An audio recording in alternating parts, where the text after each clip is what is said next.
लगेगी पंचायत, मचेगा शोर। यूपी के सेमीफाइनल में आखिर किसका होगा जोर?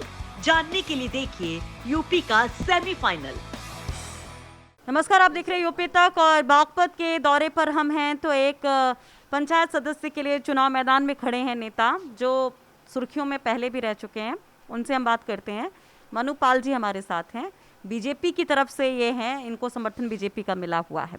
मनु पाल जी, वार्ड नंबर 19 से आप चुनाव मैदान में हैं। वार्ड नंबर 19 की हालत बहुत अच्छी नहीं है, अभी हम वहीं से होकर आए हैं। तो अब आप क्या यहाँ पर दावे करेंगे, क्या काम करेंगे वहाँ पर, क्या आप मुद्दे लेकर जा रहे हैं जनता के बीच में? मैम, जनता के बीच में विकास और विकास के मुद्दे लेके जा रहे हैं। विकास कराएंगे हर सूरत में, क्योंकि हमारे जो वार्ड नंबर 19 की जनता है बहुत त्रस्त है। जो वहाँ से जिला पंचायत सदस्य रहे हैं, उन्होंने कभी विकास की बात तो दूर, जिला पंचायत जो सदन बैठता है, जहाँ मीटिंग होती है, वहाँ एक दिन भी उन्होंने मीटिंग अटेंड नहीं की है। ना कभी जिला पंचायत भवन में पहुँचे हैं, ना कभी लोगों के बीच में गए हैं। 4 साल तक गायब रहे हैं वो लोग। आज चुनाव आए तो आज फिर चुनाव मैदान में फिर बीच में आ गए हैं। बीजेपी की तरफ से, लेकिन अध्यक्ष आपका हमेशा आपकी पार्टी से ही रहा है, ठीक है? विधायक आपकी पार्टी से रहा, सांसद आपकी पार्टी से रहा। तो सिर्फ एक पंचायत सदस्य के ऊपर उस पूरे इलाके में अगर विकास नहीं हुआ तो सिर्फ उसी पे ठीक रह जाएगा, या जिम्मेदारी आपकी बाकी और लोगों की भी बनेगी पार्टी की? और पार्टी की तरफ से विधायक जी ने हमारे बहुत कार्य कराए हैं अपनी तरफ से। जिला पंचायत अध्यक्ष रेणु धामा जी रही हैं, उनके अपने क्षेत्र। आवाज धीमी हो गई आपकी? नहीं, हमारे यहाँ रेणु धामा जी रही हैं जिला पंचायत अध्यक्ष। आपने यदि दौरा किया हो तो रेणु धामा जी के बोर्ड देखे हो तो उन्होंने जितने काम किए हैं उनकी तरफ से कराए गए हैं। माननीय सतपाल जी की तरफ से कराए गए हैं, बहुत कार्य कराए गए हैं पार्टी की तरफ से जी। एक सबसे बड़ी बात जिसको लेकर आप पहले चर्चा में रहे, उसके बाद इस बार चुनाव मैदान में हैं, आपने एक मस्जिद में जाकर के हनुमान चालीसा पढ़ी थी। तो वो आखिर ऐसे अचानक कैसे हुआ, और वो क्या हिंदूवादी एक छवि आपकी देख के तब आपको बीजेपी की तरफ से समर्थन मिला? उसके बाद ये पहले से प्लानिंग चली थी चुनाव मैदान में आने की? ऐसा कुछ नहीं है। मेरा फार्म हाउस है, हमारी ज़मीन है वहीं, तो वहाँ उस गांव के पास में मैंने, वहाँ मौलवी हैं, उनसे बात की। मैंने कहा कि भाईचारे का संदेश दे दे, तो उन्होंने कहा अच्छा संदेश है, दे दीजिए, कोई बुराई नहीं है। तो सिर्फ और सिर्फ भाईचारे का संदेश बढ़े, इस बात को। भाईचारे का संदेश था, या मथुरा में जो कुछ हुआ था कि वहाँ पर मंदिर में नमाज पढ़ी गई थी, उसका रिएक्शन था, उससे जुड़ा हुआ एक संदेश देना था किसी समुदाय विशेष को? ऐसा है मैम, अब से पहले भी यदि हमारे मंदिरों में उन्होंने नमाज पढ़ी है, कौन कहता नहीं पढ़ी है?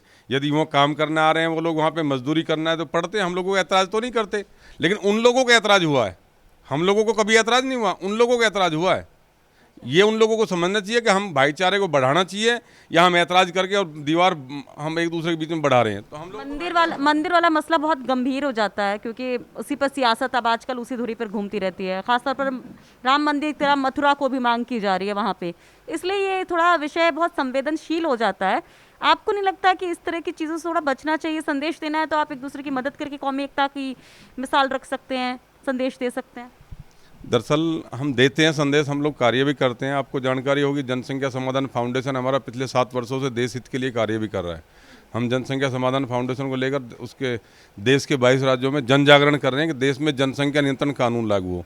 लेकिन हमको पता है कि हम बहुत जन जागरण करते हैं, लेकिन कई बार लोग अवॉइड कर देते हैं। लेकिन हम लोग फिर भी, इसलिए हार्डकोर हिंदुत्व का मुद्दा लेके आपको समर्थन मिल गया बीजेपी का चुनाव मैदान? से हम पहले जुड़े हुए रहे हैं। हमारी सोच जो राष्ट्र हित की सोच रखता है, इसलिए हम उनसे जुड़े हुए होते हैं।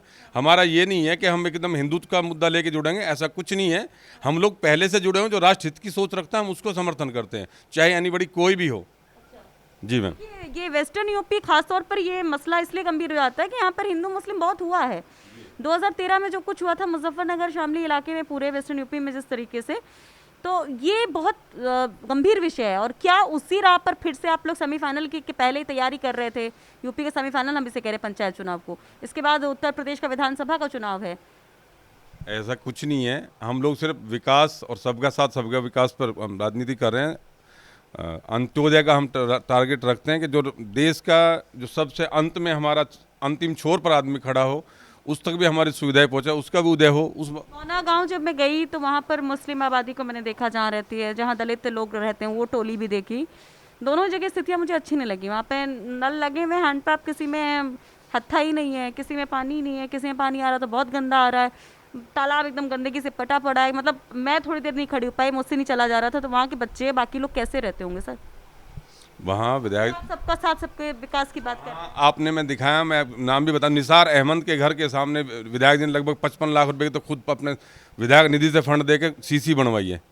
मैं उस रास्ते के बड़ी मस्जिद तक मैं बाकायदे रोड से नाम भी बता दूंगा, तो वहाँ काम भी कराए हैं। लेकिन वो इतने काम होने की आवश्यकता है कि वहाँ उनसे काम नहीं चला, और काम विकास की आवश्यकता है, ये मुझे पता है। वहाँ अभी और आवश्यकता है विकास की। तो ये है मनुपाल जी, ये चर्चा में आए थे, आपको एक बार फिर से रिकॉल करा देती हूँ कि पिछले साल नवंबर में एक मस्जिद में इन्होंने हनुमान चालीसा पढ़ी थी, उसके बाद ही चर्चा में आए थे। उसके कुछ वक्त पहले ही, कुछ दिन पहले ही मथुरा में एक ऐसा केस आया था जब मंदिर में एक नमाज पढ़ी थी एक शख्स ने, तो उसके प्रतिक्रिया के तौर पर, हालांकि कह रहे कि इन्होंने एक कौमी एकता की मिसाल देने के लिए, संदेश देने के लिए वो किया था।